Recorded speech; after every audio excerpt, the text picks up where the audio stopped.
Bonjour à tous! Aujourd'hui, petit tuto sur les roses trémières. Je voulais vous proposer quelque chose de simple, de facile à faire en 10 minutes, un quart d'heure, pas plus. Vous savez que c'est un petit peu aujourd'hui ma marque de fabrique de vous proposer des inspirations rapides. Alors c'est parti, je te montre ce que j'ai réalisé pour toi et pour que tu puisses le faire également chez toi. On commence avec ces petites cartes que j'ai réalisées, voilà, sur différents papiers, ce qui te permet justement de voir que l'on peut le faire aussi bien sur du grain torchon. Là j'étais sur du grain torchon, tu vois le grain est quand même assez épais. Là je suis sur du grain fin et c'est sur celui-ci que je me suis filmée, donc c'est celui-ci que tu vas pouvoir voir et réaliser. Et puis celui-ci c'était une petite chute de papier justement à nœud-muleux, voilà. Donc après, comme d'habitude, je te montre le matériel et peu importe ce que tu utilises, amuse-toi avec tes couleurs, avec ton propre matériel. Moi, je te propose juste une petite gamme pour que tu puisses être orienté si tu en as besoin. Allez, le matériel, c'est parti. J'ai utilisé le nouveau set des 8 couleurs de chez Winsor & Newton. Alors, je n'ai pas utilisé les 8. Mais j'en ai utilisé quand même quelques-unes, notamment le vert cinabre. Tu vois, c'est un vert quand même assez flashy. J'ai utilisé le jaune nuance d'auréoline, voilà. Le gris d'Oswald. Allez, je continue avec l'orange, comme on dit, l'orange de Field, voilà. Donc lui c'est pareil, il est un peu flashy. Et puis après, j'ai utilisé le cendre outre-mer et le pourpre tyrien. Mon pinceau vient de tomber. Je vais aller le ramasser. Ça, ce sont des couleurs qui sont un peu flashy, mais justement, quand tu les mélanges avec les couleurs complémentaires, enfin avec leurs couleurs complémentaires, tu arrives vraiment à des nuances et des valeurs très sympas à utiliser.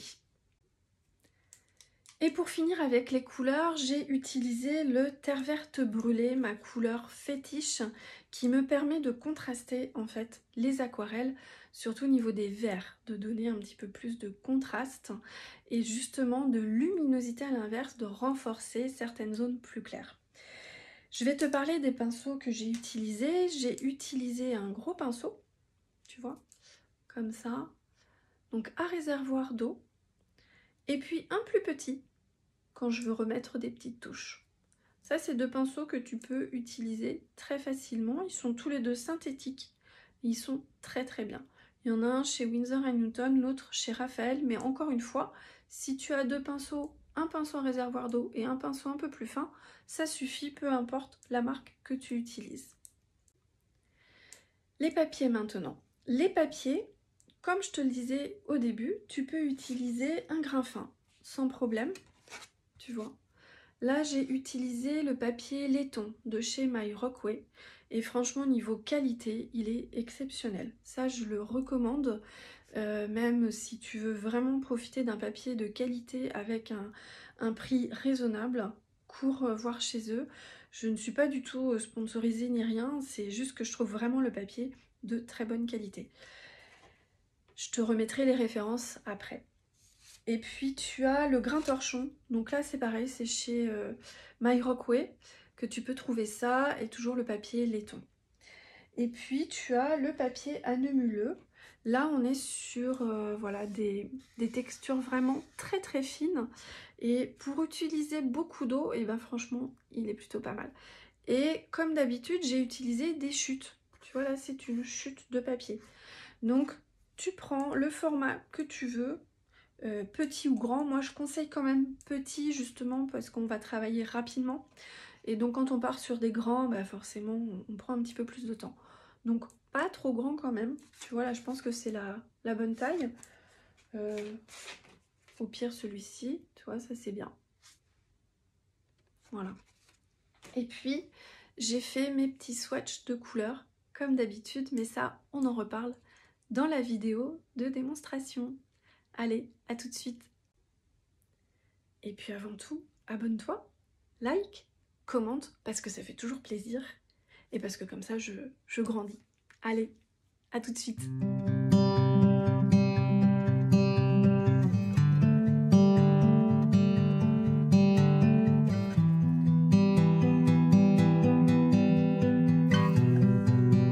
Allez, c'est parti pour le tuto sur les roses trémières.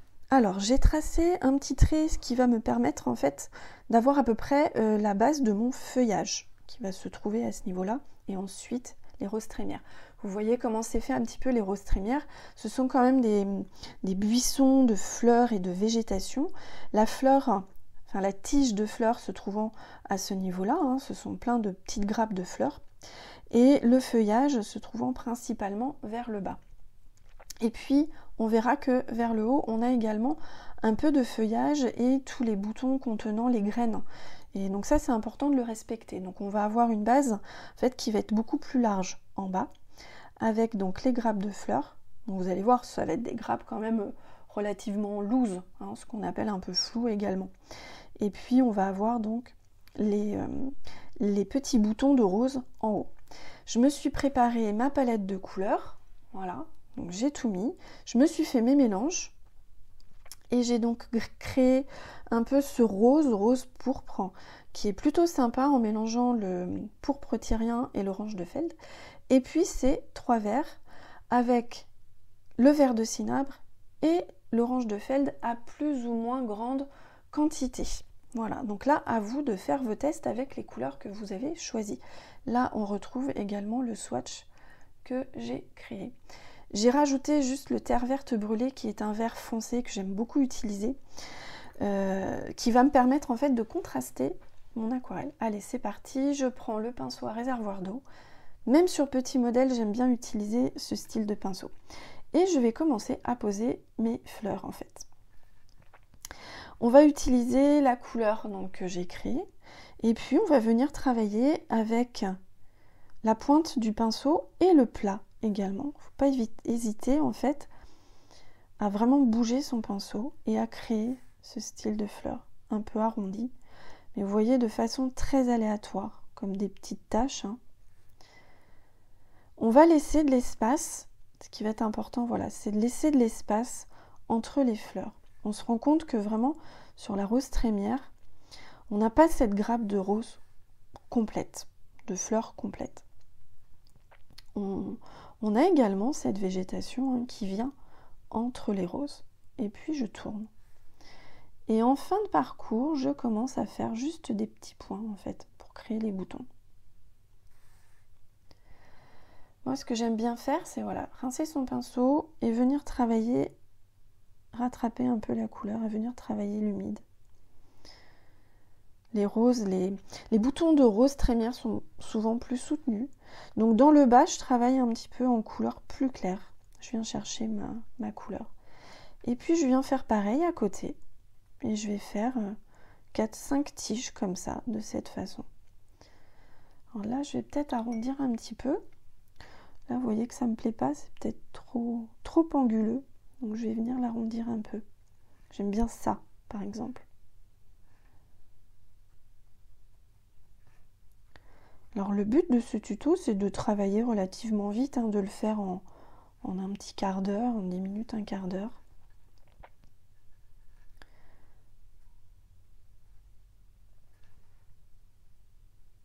Donc là, je tourne mon pinceau, vous voyez. Et j'intensifie les fleurs à ce niveau-là. On va chercher à faire quelque chose vraiment de lâcher prise, voilà. On ne se prend pas trop la tête. Alors moi, je vais refaire un peu de mélange parce qu'avec le pinceau qui boit l'eau, et bien forcément, le mélange disparaît très rapidement. Donc on vient refaire un peu son mélange avec le pourpre et le orange. Alors parfois on ne tombe pas forcément sur la même couleur parce que je dose pas au pif parce que je sais à peu près ce que je mets, mais on a du mal à retrouver quand même la même couleur d'origine, mais c'est pas grave, ça permet en fait sur ce genre de modèle en tout cas, de varier les tons. Donc ça c'est intéressant. Et là il est légèrement plus rose, un peu un vieux rose, c'est assez sympa. J'intensifie à ce niveau-là. Et puis je vais monter. Alors on va essayer de faire ces tiges de rose à des niveaux différents. Donc là, je vais commencer à refaire mes boutons, vous voyez, pour varier un petit peu et donner un sens de lecture. Malgré tout, même sur des petits sujets, on peut donner un sens de lecture, on peut varier en fait les dimensions, au contraire, ne pas faire quelque chose d'égal. Là par exemple, j'en ai deux qui sont un petit peu trop identiques, à mon avis.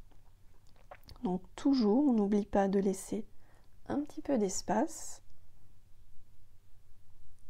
Et vous voyez que je laisse toujours un peu le centre aussi de ma rose.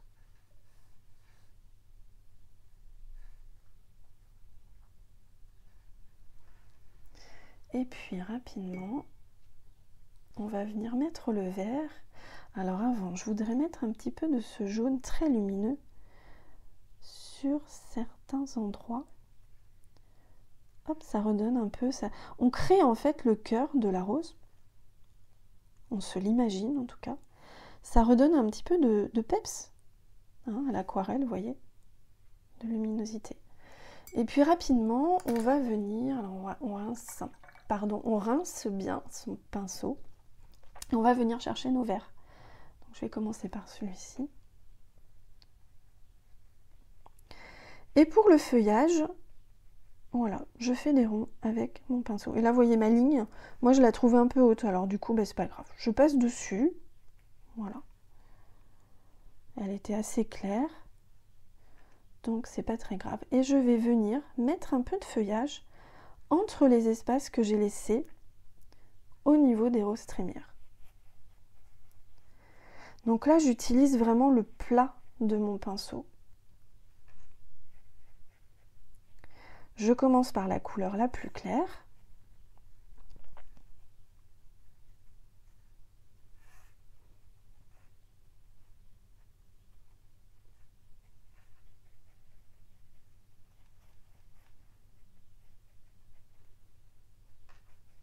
Et puis je vais venir renforcer avec les verts, les deux autres verts en fait que j'ai créés. Et là, je vais venir faire mes fusions de couleurs. Peut-être arranger un petit peu ça, je trouve ça un petit peu plat. On va arrondir un petit peu tout ça. On va intensifier principalement le bas.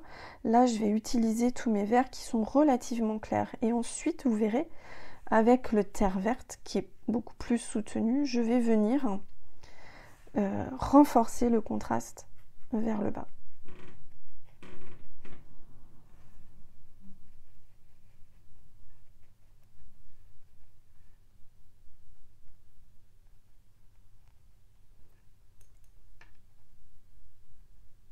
Donc là, on obtient un petit peu en mélangeant nos verts. J'ai mis le vert cinabre avec l'orange de Feld. On obtient un vert un peu bronze qui est très sympa, très joli, un peu suranné. N'hésitez pas en fait, si vous avez une petite palette, à mélanger vos couleurs. C'est ça qui est intéressant parce que d'une petite palette, on va obtenir encore plus de couleurs. On peut obtenir le double et ça c'est très intéressant. Et là, avec mon vert foncé, je viens contraster. Essentiellement à l'intérieur. Je ne vais même pas monter trop, je veux vraiment qu'on puisse donner un sens de lecture à cette petite aquarelle et venir contraster juste le dessous, ce qui est caché en fait par la végétation.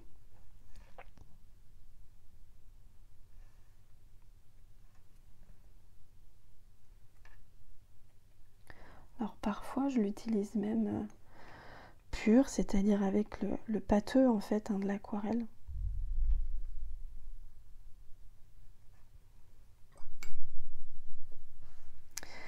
Et pour finir, je vais utiliser ce troisième vert, je vais créer un sol.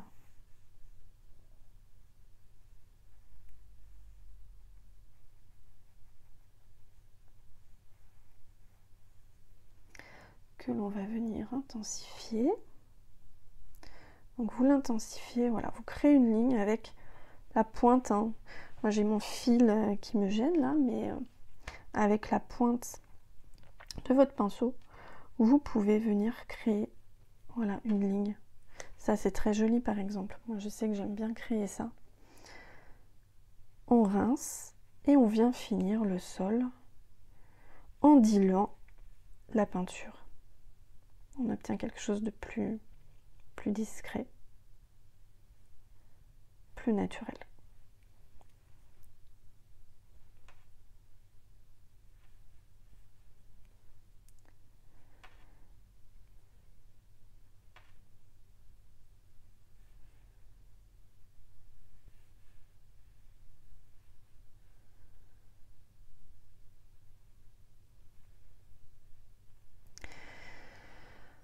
Alors, je vois que là, il y a quand même un grand contraste qui ne me plaît pas. Donc, vous voyez qu'il y a une zone un petit peu plus claire ici. Donc, je vais revenir rediluer un petit peu mes couleurs. Recréer un peu ce vert que j'avais fait tout à l'heure, qui était très très bien. Toc.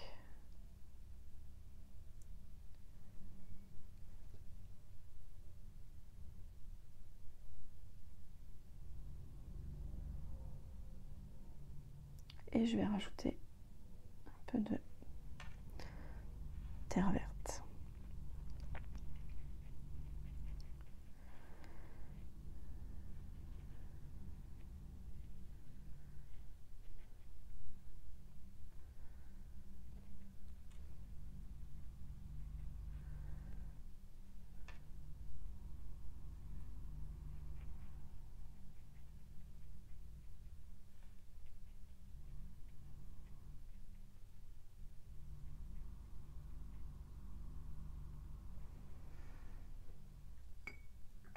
Ce qui est intéressant, c'est que ces petites aquarelles, j'en ai fait énormément.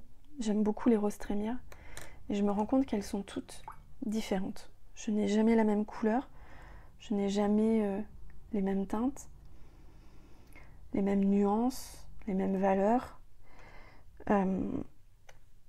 et jamais la même position, bref, je fais jamais pareil. C'est ça qui est très intéressant. Sur des petits espaces que j'ai laissés, je vais pouvoir leur donner quelques tiges quand même. Un peu floues. Notamment ici, par exemple.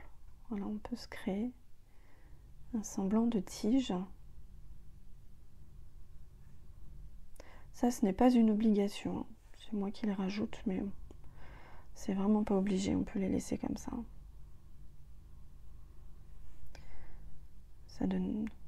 Ça donne quand même un petit mouvement, voilà.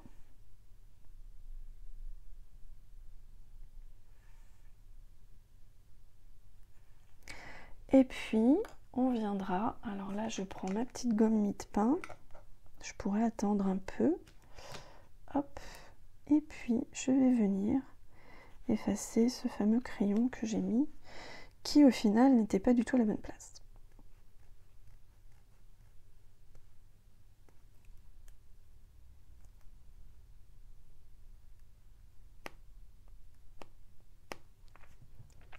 Et voilà. Donc ce que je vous conseille, c'est de créer déjà votre petite palette avec peu de couleurs. C'est un petit peu le challenge en fait de ce tuto. Vous faites vos mélanges pour obtenir les couleurs que vous souhaitez. Essayez de ne pas dépasser en fait 8 couleurs, c'est ça qui est intéressant. Et vous pouvez obtenir en effet d'autres résultats. Moi en tout cas, je suis contente, ça me fait une petite série, parce que j'en ai fait d'autres. Et c'est ça qui est intéressant. Eh bien écoutez, moi je vous laisse créer, je vous laisse faire ces petites roses trémières. Vous pouvez en refaire autant que vous souhaitez. Et puis si ça vous a plu, évidemment, abonnez-vous. Et taguez-moi sur Instagram, au contraire. Posez-moi vos questions, au contraire, je suis là pour y répondre et je vous dis à bientôt. Ciao!